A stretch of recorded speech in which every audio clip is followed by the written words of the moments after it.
This series is proudly brought to you by MLMtipsandadvice.com.au, the internet's #1 source on succeeding in MLM, and is hosted by myself, Matt Lloyd. So in this video, we're going to be talking about Amway and their MLM ethics. So are they ethical or are they not? Now, the truth is, Amway is one of the few companies where if you say that name, it's going to ring a bell to almost every single household. Okay, at some point in time, most people have come across Amway or heard of it. And of course, to MLM business opportunity seekers, Amway is quite famous. Many people in MLM actually got their start in Amway. Okay, now it's been around since 1952. It's in about 80 different in 80 different countries, and it's a $9 million direct selling company. I actually think that's a mistake, okay? I think that should be $9 billion. They're definitely a multi-billion dollar company, not just $1 million, but billion. With 3 million different reps, okay, around the world. Amway, what they actually did is they created what they call the rules of conduct for the independent business owners.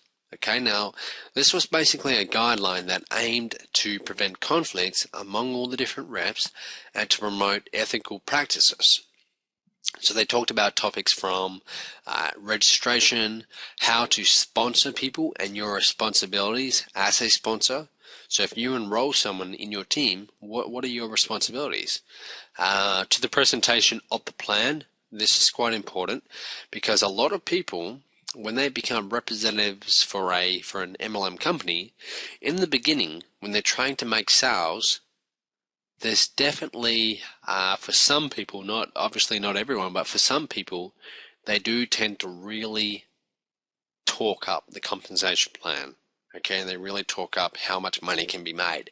And this has actually got some MLM companies into trouble in the past. People making false or grossly inflated claims about the compensation plan and how much money you can make. Okay, so what Amway did is they created this guide, the rules of conduct, just to try and stay away from that. However, a few things didn't go so well in the past of Amway.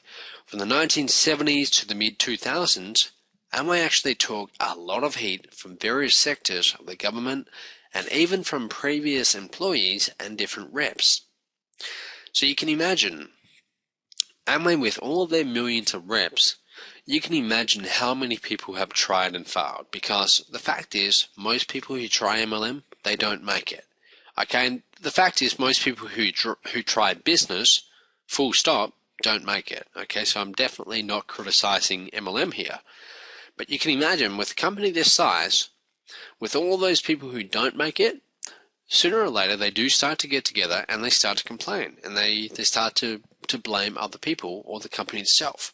Rarely do those people actually look to themselves and take personal responsibility. So you start to hear terms thrown around like pyramid scheme, pyramid scam, and sooner or later, if you go searching online, you're going to find that the company name Amway, it is often associated with words like pyramid scheme. Okay, people say, oh, that's just a big pyramid scheme.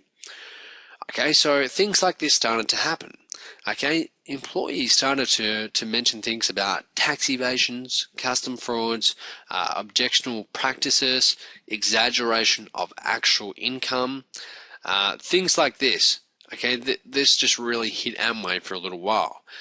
Then in 1985, Amway's attorneys, they actually pointed out the past 10 years, from 1975 to 1985, represent literally thousands of lawsuits, with the file on each lawsuit varying from several pages to entire rooms filled with documentation. Okay, this was in response to an attorney called Rick Setzer's request for a copy of the lawsuits filed against Amway and its founders for the last 10 years. So they've certainly been attacked from a lot of different directions. And again, I'm not saying, I'm not making an opinion here of Amway, whether I think it's a good or bad company. This is basically what I found. However, new and improved, in 2008, Amway actually started to publish publicly and be very, very transparent. They were always fairly transparent, but lately they've been much, much more. They've been fully transparent with how much money they're actually making, and also how many reps they have in the company. What this allows the authorities to do, and other people who are thinking of joining Amway to do, is you can look at their total earnings and you can divide that by the number of representatives, and you can get the average earnings of each representative. Now, the fact is, it's going to be quite low.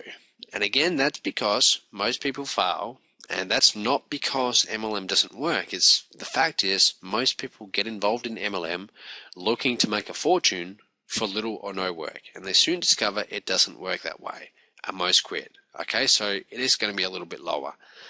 Now, at present, Amway's rules of conduct for their IBOs, or independent business owners, distinguishes them from what you would technically call an illegal pyramid scam or scheme. Okay, if you go to most, here in Australia, if you go to the ACCC, or you go to the whatever bodies regulating commerce in whatever country, they're going to have a definition for what a pyramid scheme is. Okay, now from what I've found in America, the guidelines in their rules of conduct, they actually separate them from being classed as an illegal pyramid scheme. So Amway, they have actually gone quite well with all past lawsuits.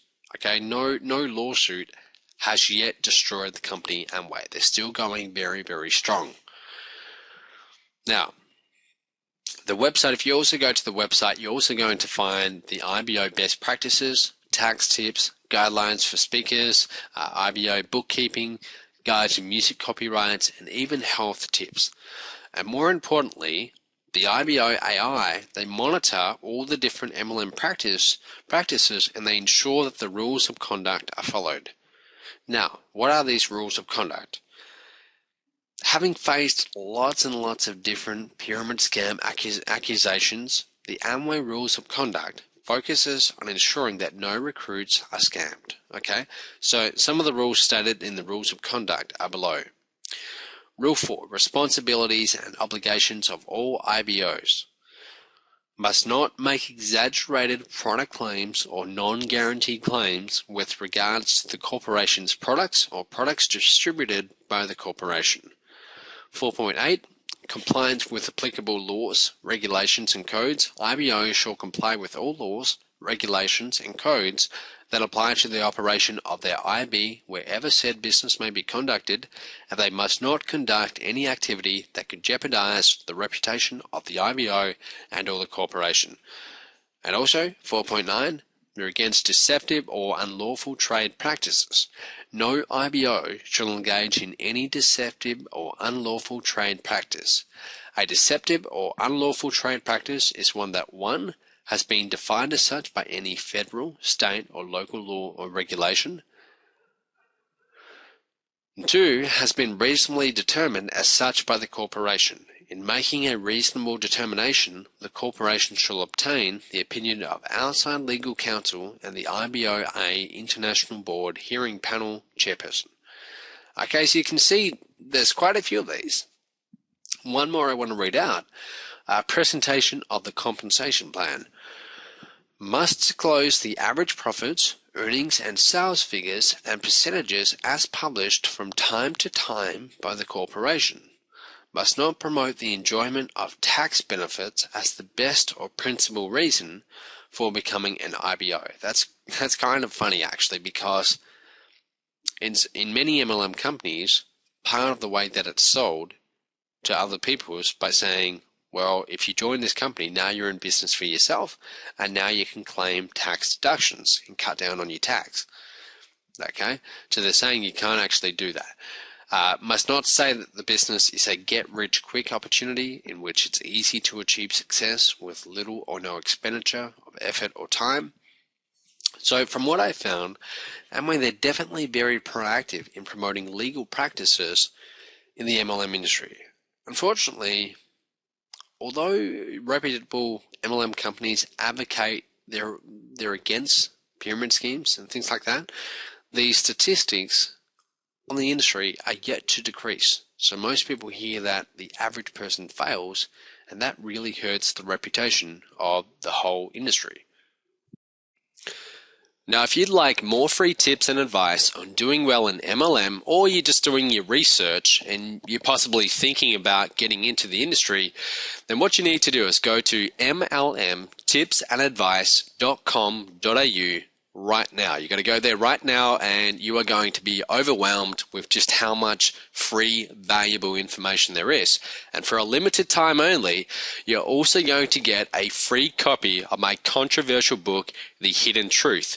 Now, this is basically from 3 years of experience of making every single mistake you can make in MLM, and it's everything I've ever learned about the truth about succeeding in MLM. It's over 40 pages. I have sold it before. I am giving it away right now for free. So if you want to get that book for free, just go to mlmtipsandadvice.com.au. I'll see you real soon.